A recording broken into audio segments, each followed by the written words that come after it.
Je te jure, j'ai essayé de te voyer, mais ça marche pas. C'est pas mon style, donc. On est là pour aujourd'hui pour parler des deux mécanismes de base du syndrome de l'imposteur, puisque peut-être que tu le sais déjà, mais le syndrome de l'imposteur, ça repose sur deux mécanismes très simples, même s'il y a beaucoup de biais cognitifs qui se rajoutent par-dessus, et de peur de l'échec, peur du rejet, et sentiment de sa propre différence, dont je parlerai plus tard dans une autre vidéo. Si tu me regardes, c'est que tu penses avoir un syndrome de l'imposteur, et c'est bien probable si tu as ce sentiment. Donc qu'est-ce que c'est? Tu as peut-être un doute quasi permanent sur le fait d'être capable ou pas de faire ce pourquoi tu as été embauché, par exemple, dans ton travail. Ça peut se manifester ailleurs que dans ton travail, ça peut être dans ta relation amoureuse, dans une relation amicale, dans un sport, un hobby, dans l'associatif, ou en tant que père ou en tant que mère aussi, c'est possible. En fait, c'est possible dans plein de domaines de ta vie. Je vais rester sur le professionnel parce que c'est un tout petit peu plus facile pour en parler et que ça concerne plus de gens. Mais tu te reconnaîtras peut-être dans d'autres, dans ces descriptions-là pour d'autres domaines de ta vie. Alors, donc tu as ce doute permanent d'être vraiment à ta place, d'être à la hauteur, de faire ce qu'il faut, d'être légitime peut-être. Est-ce que j'ai le droit de faire ce que je fais? Est-ce qu'on va pas se rendre compte qu'en réalité c'est du bluff et que j'ai juste été un bon acteur et que par exemple j'ai bien joué le jeu à l'entretien mais en fait derrière il n'y a pas grand chose, je suis obligée de travailler beaucoup pour donner des résultats qui sont à peu près corrects, etc. etc. Donc si tu entends ce genre de discours dans ta tête et que tu as peur que les autres découvrent qu'en réalité tu n'es pas fait pour la place qu'on t'a donnée, c'est certainement que tu as un syndrome de l'imposteur. Si tu veux être certain, tu peux aller faire le test sur mon site syndromeimposteur.fr et donc là tu as le test de Clance qui est gratuit et c'est le test officiel qui permet de savoir sur une échelle de 20 à 100 à quel point on est touché ou pas par le syndrome de l'imposteur. Donc c'est une bonne piste pour savoir. Et donc, qu'est-ce qui se passe quand on a le syndrome de l'imposteur? En fait, donc on attribue ses succès, ses accomplissements à des facteurs extérieurs comme la chance, le fait d'avoir été au bon endroit au bon moment, d'avoir juste su donner l'impression qu'on savait, mais en fait c'est pas vrai, etc., etc. Si tu as un syndrome de l'imposteur, je n'ai pas de doute que tu as plein de très bonnes excuses pour m'expliquer pourquoi tu as réussi, mais que en fait non, c'était pas justifié. Tu n'as pas vraiment les compétences. Et donc, en fait, ce qui se passe, alors pour les personnes qui n'ont pas ou peu de syndrome de l'imposteur, quand on leur demande, par exemple, sur une échelle de 1 à 100, où est-ce que vous vous situez, par exemple, par rapport à votre travail, est-ce que vous pensez avoir les compétences? Une personne normale va avoir tendance à se donner un résultat plutôt positif si elle estime être compétente dans son travail, peut-être, je sais pas, 75, 80 ou plus, dépendant de comment elle s'estime et non pas de ses compétences. Et si on lui demande, d'après elle, quel score il faudrait avoir sur cette même échelle pour être capable de faire son travail, elle va dire à peu près un score équivalent à ce qu'elle a donné si elle estime qu'elle fait correctement son travail. Pour les personnes qui ont le syndrome de l'imposteur, c'est pas du tout ça qui se passe.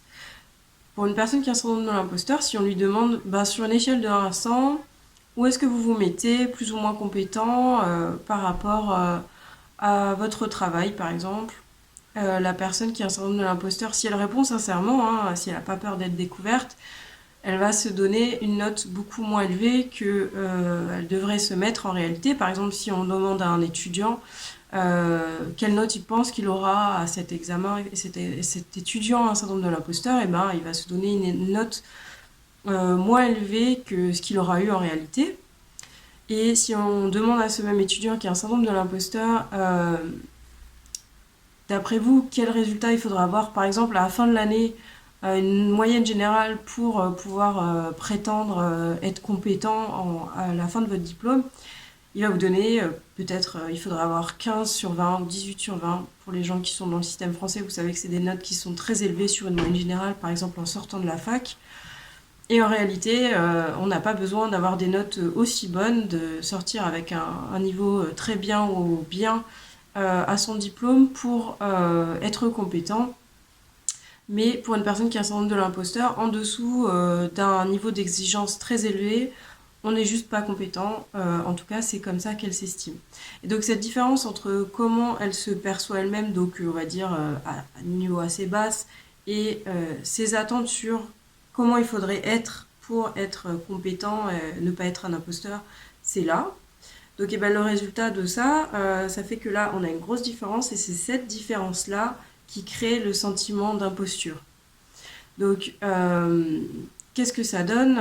Eh ben, tout simplement, par exemple, si vous postulez à une offre d'emploi, quand on a un syndrome de l'imposteur, on va n'oser postuler qu'à des offres où on remplit au minimum 100% des compétences, voire on en a plus d'expérience. Ou quand on ose postuler à une offre, on a par exemple que 80% des compétences. Le jour de l'entretien, on va être terrorisé à l'idée eh bien, d'avoir trompé la personne sur ses capacités.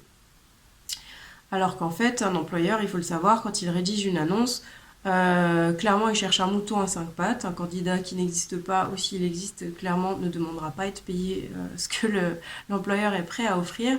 Et donc, en fait, il fait un peu le portrait du prince charmant, du candidat idéal, en espérant que les meilleurs possibles se présenteront. Mais sachez que la plupart des gens qui vont postuler, en réalité, n'auront même pas la moitié de ce qui est demandé. Et c'est normal. Et en fait, ça, pour les personnes qui ont le syndrome de l'imposteur, c'est difficile à comprendre.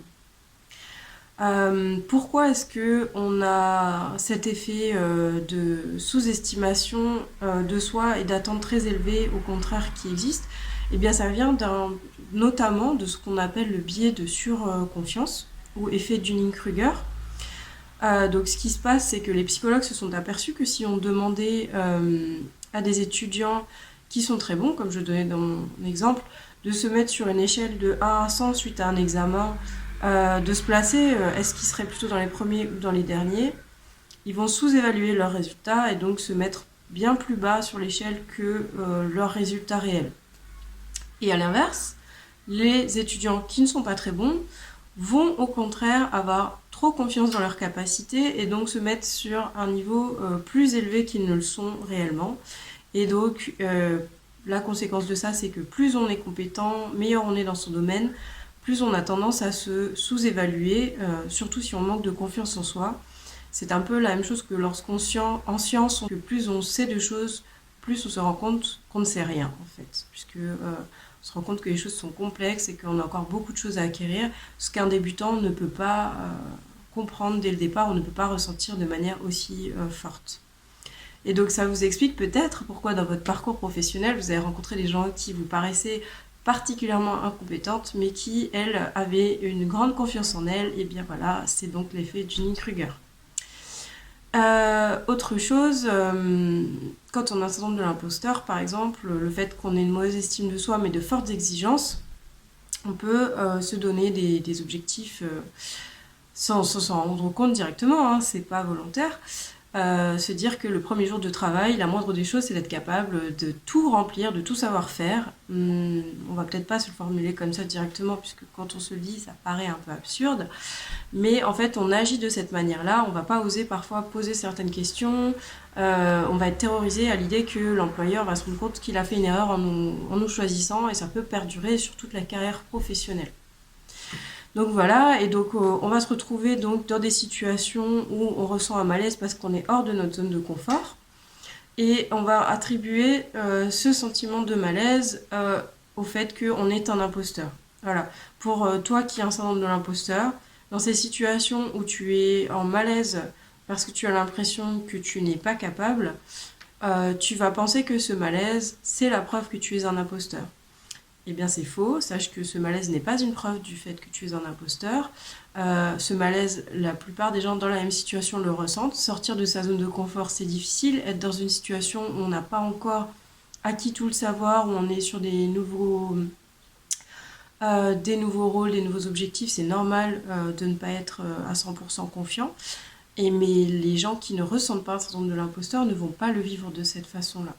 En fait, les personnes qui ont un syndrome de l'imposteur ont un regard complètement biaisé sur elles-mêmes, de la même manière qu'une personne qui souffre d'anorexie va se voir grosse, alors que tout le monde constate que non, elle ne l'est pas.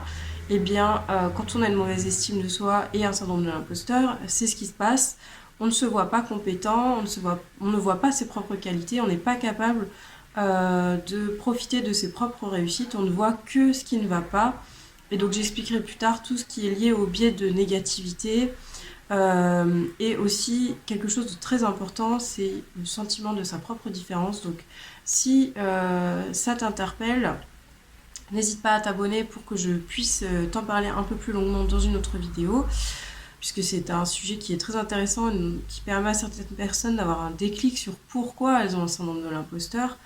Donc c'est le sentiment de sa propre différence, c'est le fait d'avoir conscience qu'on est différent dans un groupe, parce qu'on est, par exemple, je vais vous donner en vrac plein d'exemples, le fait d'être une femme dans un milieu d'hommes, d'être noire au milieu de personnes qui sont blanches, le fait d'avoir un handicap, d'être haut potentiel, zèbre, hypersensible, d'avoir de l'autisme, être autiste, pardon.